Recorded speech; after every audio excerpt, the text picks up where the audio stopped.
Pemirsa, jika kita merujuk laman atau website dari DPR, apa sih hak angket itu? Hak menyelidiki, pemirsa, yang dimiliki oleh DPR. Hak menyelidiki dari DPR untuk menyelidiki kasus-kasus mengenai pelaksanaan undang-undang, kebijakan pemerintah yang menyangkut hak hidup orang banyak. Strategis dan juga penting, pemirsa. Saat ini ada dugaan pelanggaran pemilu, beberapa pihak mengusulkan untuk DPR mengambil haknya menyelidiki dugaan pelanggaran pemilu. Yang jadi pertanyaan, tepat tidak untuk kasus dugaan penyelenggaraan pemilu, pemirsa, dan seberapa banyak yang nanti akan mengusulkan hak angket tersebut, pemirsa. Itu akan saya bahas di Apa Kabar Indonesia malam hari ini.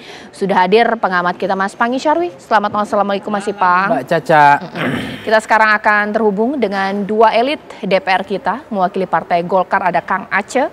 Selamat malam, assalamualaikum. Dan nanti mewakili Partai Demokrat ada Mas Herzaki yang sedang bersiap-siap. Langsung saja saya tanya kepada Kang Aceh. Kang Aceh, suasana kebatinan dari fraksi Golkar mengenai hak angket, di mana posisi Partai Golkar? Ya, jelas kami menolak ya terhadap hak angket tersebut ya. Karena kalau yang dibidik dari hak angket tersebut adalah tentang pemilu, kita kan sudah memiliki mekanisme yang jelas. Di dalam proses pemilu itu ada mekanisme untuk dapat menyelesaikannya melalui badan yang telah disepakati dan telah diatur di dalam undang-undang. Ya, jadi jika ada potensi kecurangan-kecurangan, maka ya bisa dilaporkan kepada Bawaslu gitu. Dan itu merupakan produk dari undang-undang yang dibuat oleh DPR itu sendiri. Nah, karena itu ketika misalnya ada wacana tentang angket, ya, kan pelaksana pemilu itu kan bukan pemerintah. Pelaksana pemilu itu adalah komisi yang dibentuk oleh DPR itu sendiri, yaitu Komisi Pemilihan Umum. Nah, apakah tepat atau tidak gitu? Angket itu dilakukan oleh mereka gitu. Jadi karena itu kalau kita melihat nomenklatur angket itu jelas sekali disebutkan bahwa yang namanya hak angket itu adalah penyelidikan terhadap kebijakan-kebijakan yang dibuat oleh pemerintah ya dari pelaksanaan undang-undang. Jadi saya kira rasanya tidak tepat kalau hak angket itu dilakukan dalam konteks untuk dugaan terhadap kecurangan pemilu yang dilakukan oleh KPU. Jadi saya kira jelas sekali. Iya, baik. Berarti intinya Partai Golkar dalam posisi menolak, bahkan kalau ada dugaan pelanggaran pemilu, ranahnya ke Bawaslu. Rantai bagaimana dengan Partai Golkar, Mas Herzaki? Kalau maksud saya Partai Demokrat, Mas Herzaki, kalau Partai Demokrat seperti apa? Mengambil hak istimewa ini, hak angket untuk dugaan pelanggaran pemilu, atau bagaimana? Ya, pertama saya baru dengar nih hak angket itu hak istimewa. Setahu saya hak angket ya hak yang sama dari hak-hak lain ya gitu ya. Tetapi sederhananya begini, kalau kita bicara mengenai pemilu hari ini gitu ya, kalau misalnya ada kecurangan pemilu, setahu saya tadi mungkin sudah disampaikan juga itu bahwa undang-undang mengatur gitu ya, itu ke MK. Ya itu kan penyelesaian secara hukum kalau kita ingin bicara mengenai pemilu jika dianggap ada hal yang salah atau ada kecurangan gitu. Jika bicara mengenai hak angket itu kan berarti ranah politik. Jadi sebenarnya penyelesaian yang ingin diambil ini penyelesaian hukum apa penyelesaian politik, kan sederhananya begitu. Ya kan, kalau ingin penyelesaian hukum ya jelas undang-undang mengatur ke MK. Nah, kalau misalnya ke hak angket, ya ini kan berarti ranah politik, itu satu hal gitu.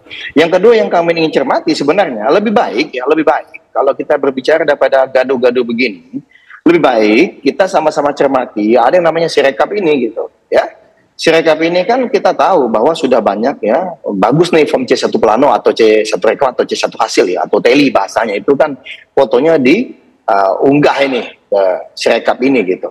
Tapi kan hari ini banyak ternyata setelah fotonya diunggah, angkanya nggak keluar di tabelnya, sehingga penyembelahannya di depan salah. Dan ini yang membuat rame nih, ya membuat ramai dan kisruh. Tetapi jangan kemudian kita menyerang Sirekapnya sebagai sistemnya yang kita kemudian kritisi, yang kita minta tutup. Karena ini bagus ini. Karena apa? C1 planonya unggah ini, dan semua orang bisa lihat.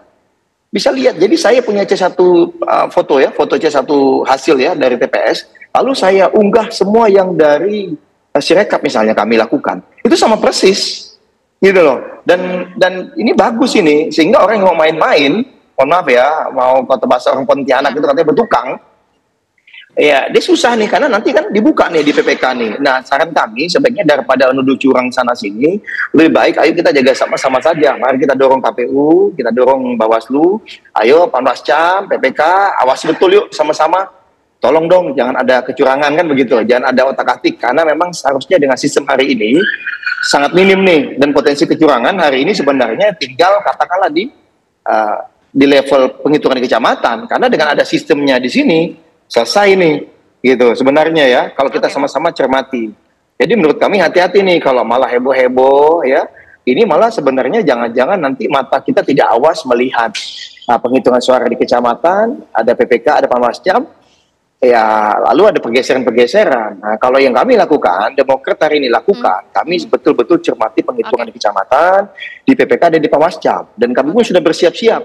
Kalau ternyata nanti katakanlah di kecamatan ada sesuatu yang tidak bisa kami tangani, lalu keluar yang namanya form D1, ya kami akan cocokkan dengan C1 yang ada di Sirekap dan C1 yang kami punya. Nah ini bagus, maksud saya begini, maksud saya jangan kemudian kita ingin pemilu ini bagus, pemilu ini baik. Nah hari ini kita punya senjatanya, yaitu di Sirekap ini sendiri.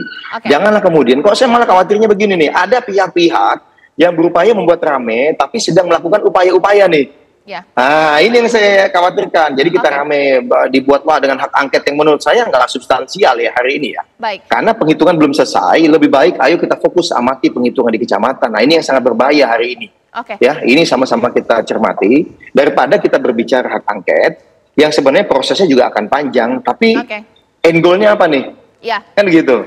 Itu kalau dari kami melihatnya. Ditahan dulu Mas Herzaki, sekarang saya ke Mas Panggi. Mas Panggi, sebenarnya sikap dari dua partai ini tidak mengambil hak angket itu tepat atau tidak? Mengingat ini lagi-lagi hak istimewa DPR itu ada 3, salah satunya adalah hak angket. Seperti apa? Ya memang pertama apa yang dilakukan oleh Partai Demokrat atau Golkar ya itu sikap politik yang memang harus sesuai dengan posisi mereka hari ini kan, tidak berseberangan dengan pemerintah gitu. Apalagi setelah Mas Ahy menjadi Menteri ATR ya, itu tentu tidak mungkin juga untuk apalagi bagian dari koalisi Pak Prabowo, mengusung Pak Prabowo termasuk Golkar. Jadi nggak mungkin mereka tiba-tiba nggak akan mengusung mendukung hak angket. Justru kita kaget juga gitu ketika memang Golkar justru mengusung, mendukung, termasuk tadi Bang Herzaki kan mengkritik bahkan Sirekap itu bagus untuk menelanjangi semua C1 plano itu supaya kelihatan bahwa yang diupload begitu sehingga nggak ada kemungkinan manipulasi, dan itu yang harusnya ditelusuri lebih dalam. Yang kedua adalah hak angket ini kan sesuai dengan Undang-Undang Nomor 17 tahun 2014 itu kan hak yang itu istimewa yang dimiliki oleh DPR untuk memastikan ada peraturan kebijakan pemerintah yang bertentangan dengan peraturan perundang-undangan. Yang ketiga adalah apa semangat dari hak angket ini Mbak Caca? Ini harus dipahami dulu motivasinya apa. Kalau motivasinya untuk proses untuk memberikan rekomendasi terhadap kecurangan untuk perbaikan pada pemilu yang akan datang, itu kan sangat bagus sekali niatnya. Jadi kan hak angket itu salah satunya memberikan rekomendasi untuk perbaikan pada pemilu di 5 tahun yang akan depan atau pilkada nanti, sehingga dari proses penyelidikan ini sehingga tahu apa masalah, kemudian bagaimana mengatasinya agar ini seperti tidak politik kain sarung yang setiap pemilu ini dibahas begitu-gitu saja, muter-muter begitu aja terus. Hanya ganti aktor aja tuh, ganti komisioner, ganti Bawaslu-nya, komisioner KPU-nya, tapi problemnya sama, masalahnya sama. Makanya masalahnya seperti kain sarung tadi. Jadi artinya kalau niatnya untuk mengubah hasil pemilu, ini akan ada problem juga. Apa yang disampaikan Prof. Yusril kan juga mengatakan bahwa putusan bahwa hak angket itu bisa mengubah hasil pemilu atau menolak hasil pemilu belum tentu kan, apalagi sudah diputuskan oleh MK. Jadi kita lihat semangatnya dulu. Saya pikir ini adalah hak konstitusional, hak setiap warga negara. Tapi bagaimana kekuatan politiknya ini juga harus dihitungkan. Kalau saya mencermati hari ini, memang selama ini PDIP itu memang leading kuat secara praksi, secara kekuatan politiknya dia kuat. Karena memang partai terbesar 128 kursi, 120 kursi mohon maaf di DPR. Ditambah nanti partai-partai pengikut di koalisi perubahan ada PKS, ada Nasdem dan ada PKB misalnya. Kalau satu, ini pun juga hari ini kan belum tentu satu suara juga nih. Intensitas arah dukungan 3 partai pengusung Pak Anies. Walaupun Pak Anies mengatakan mereka sangat optimis bahwa karena ada 3 partai pengusung, kemudian ada PDIP yang di depan, mereka akan lebih mudah untuk menggolkan. Walaupun tidak mudah ya, Cak, karena harus ada 25 anggota DPR. Ditambah kalau untuk hak angket itu baru dibahas separuh dari anggota DPR untuk diparipurnakan. Dan ini perjuangan politik yang sangat tidak mudah sebetulnya. Pemirsa, ini dari Mas Pange yang mengatakan bahwa hak angket ini politis. Apa jawaban dari Kang Aceh dan juga Mas Herzaki? Jadi kalau tidak mengambil posisi hak angket, karena sekarang masuk dalam gerbong yang dianggap menang. Sementara mau hak angket, karena kalah sesaat lagi.